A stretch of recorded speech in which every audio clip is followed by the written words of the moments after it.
কাপাসিয়া হাসপাতালের যে স্টোর রুমটি রয়েছে, এই স্টোর রুমে কিন্তু কার্টুনের পরে কার্টুন কিন্তু ওষুধ এখানে পড়ে নষ্ট হচ্ছে। অর্থাৎ যেই সমস্ত ওষুধগুলো রয়েছে এই সমস্ত ওষুধগুলোর মেয়াদ কিন্তু গত 24 সাল অর্থাৎ গত বছর এবং 23 সালে কিন্তু এই ওষুধগুলো মেয়াদ উত্তীর্ণ হয়েছে। যেখানে সাধারণ রোগীরা অভিযোগ করছে তারা হসপিটালে ভর্তি হওয়ার পরে কিন্তু তাদেরকে হসপিটালের বাইরে যেই ফার্মেসিগুলো রয়েছে সেই ফার্মেসি থেকে তাদের ওষুধ কিনতে হয়। সেখানে কিন্তু এই হাসপাতালের এই যে স্টোর রুম রয়েছে সেখানে প্রচুর পরিমাণে ওষুধ রয়েছে। আমরা দেখেছি এখানে বিভিন্ন ধরনের ট্যাবলেট এবং হচ্ছে যে অ্যান্টিবায়োটিক ওষুধগুলো রয়েছে সেগুলো কিন্তু পরে পরে নষ্ট হচ্ছে। অর্থাৎ সাধারণ যে রোগী রয়েছে তাদেরকে কিন্তু সেবা থেকে তাদের বঞ্চিত করা হয়েছে। অর্থাৎ তাদেরকে দিয়ে কিন্তু হসপিটালের বাইরে যে ফার্মেসি রয়েছে সেই ফার্মেসি থেকে ওষুধ কেনানো হয়েছে। আমরা যে বিষয়টি জানতে পেরেছি যে এই ওষুধ মেয়াদ উত্তীর্ণের সময় কিন্তু যিনি দায়িত্বে ছিলেন তিনি ডাক্তার মামুনুর রহমান, তিনি সময়ে কিন্তু এই ওষুধগুলো মেয়াদ উত্তীর্ণ হয়েছে। আপনারা যদি একটু দেখাই যে এই যে বিশাল বড় যে স্টোর রুমটি রয়েছে স্টোর রুমের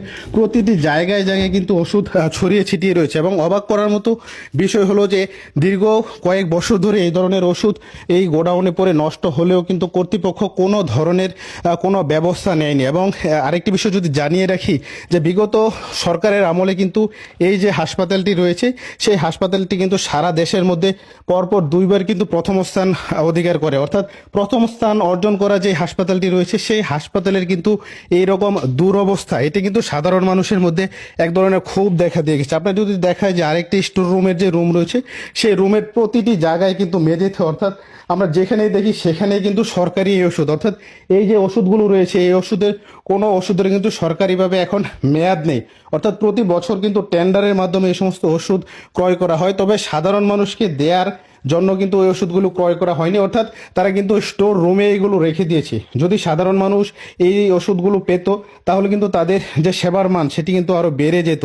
এবং তাদেরকে এই ওষুধগুলো না দিয়ে বাইরে থেকে ওষুধ কেনানোর ফলে কিন্তু যারা সংশ্লিষ্ট রয়েছে তারা এক ধরনের কমিশন যে বাণিজ্য রয়েছে সেই কমিশন বাণিজ্যের সাথে যুক্ত ছিল। আমরা এখানে যে আরও অবাক করার মতো যে বিষয়টি দেখতে পাচ্ছি যে স্টোর রুমটি রয়েছে সেই স্টোর রুমের তালার যে বিষয়টি, তারা কিন্তু বলছে যে এই তালাটি দীর্ঘদিন ধরে খোলা হয় না। অর্থাৎ বর্তমানে যিনি দায়িত্বে রয়েছে তিনি কিন্তু বেশ কিছুক্ষণ চেষ্টার পরে এই রুমটি খুলে দিয়েছে। এবং পাশের যে স্টোর রুমটি রয়েছে সেখানেও কিন্তু বেশ কিছু হাসপাতালের যে সামগ্রী অর্থাৎ সরঞ্জাম রয়েছে আমরা দেখেছি বিভিন্ন দামি দামি জিনিস কিন্তু এখানে পরে নষ্ট হয়েছে। আরও অবাক করার মতো যদি একটি বিষয় দেখি যে এখানে স্টোর রুমের যে বাথরুমটি রয়েছে অর্থাৎ সেই টয়লেটের মধ্যেও কিন্তু টয়লেটের যে মেঝে রয়েছে সেই টয়লেটের মেঝেতেও কিন্তু এই ধরনের যে রয়েছে সেই ওষুধগুলো কিন্তু নষ্ট হচ্ছে। আপনাদেরকে যদি দেখাই যে ওষুধের মেয়াদ কিন্তু 2024 সালে শেষ হয়েছে, অর্থাৎ গত বছরে কিন্তু এই ওষুধের মেয়াদ শেষ হয়েছে।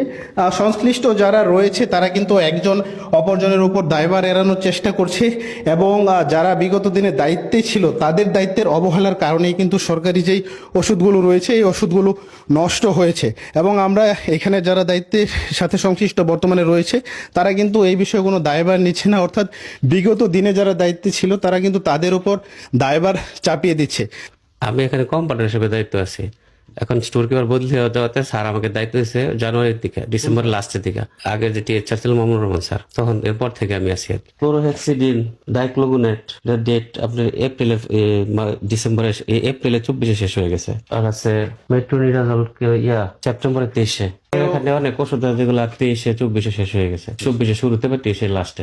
বিগত যে ছিল সে আমাকে ঠিক মতো বুঝিয়ে দেওয়া যায় নাই, আর আমি যা পাইছি তা থেকে শুরু করছি। দায়িত্ব আসলে এটা যে তালা দেওয়া ছিল, আমি তালার একা তো ভাঙতে পারি না, আমি নতুন দায়িত্ব হিসাবে স্যারদেরকে নিয়ে তো ভাঙতে হবে, এজন্য ভাঙা হয়নি। আমি গত 13ই মার্চ এই স্বাস্থ্য প্রতিষ্ঠানে উপজেলা স্বাস্থ্য ও পরিবার পরিকল্পনা কর্মকর্তা হিসেবে যোগদান করেছি। এর আগে আমি সিভিল সার্জন অফিস গাজীপুরে কর্মরত ছিলাম। আমি এসেই সব ডিপার্টমেন্টের সবার সাথেই কথা বলেছি এবং সবাইকে ইনস্ট্রাকশন দিয়েছি যে সরকারি বিধি মোতাবেক সবাই যাতে চলে, সবাই যাতে চার্জ সার্ভিস রুলস অনুযায়ী চলে এবং সবার দায়িত্ব যাতে সবাই সঠিকভাবে পালন করে। আপনার যে প্রশ্ন যে এখানে হয়তো কিছু ওষুধের আপনারা হয়তো তথ্য নিয়েছেন যে কিছু ওষুধের মেয়াদ উত্তীর্ণ হয়েছে, আসলে এই ওষুধগুলো আমিও দেখলাম যে এগুলো গত 24 সালে মেয়াদ উত্তীর্ণ হয়েছে। আসলে ওই সময় আমি এখানে ছিলাম না। এ ব্যাপারে আসলে যারা পূর্বে স্টোর কিপার বা পূর্বে যারা স্টোরের দায়িত্বে ছিল তারা এই বিষয়ে আসলে বিস্তারিত আপনাকে ভালো বলতে পারবে।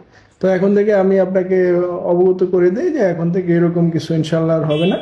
আমরা ভবিষ্যতে যাতে সব ওষুধ ঠিকমতো ব্যবহার হয়, সব লজিস্টিক যেগুলো আমরা এমএসআর বা ইডিসিএল এর মাধ্যমে কিনি, সব লজিস্টিক যাতে ঠিকভাবে রুগীরা পায় এবং মেয়াদ অনুযায়ী ব্যবহার করা হয়, এই প্রতিশ্রুতি আমি আপনাকে দিচ্ছি।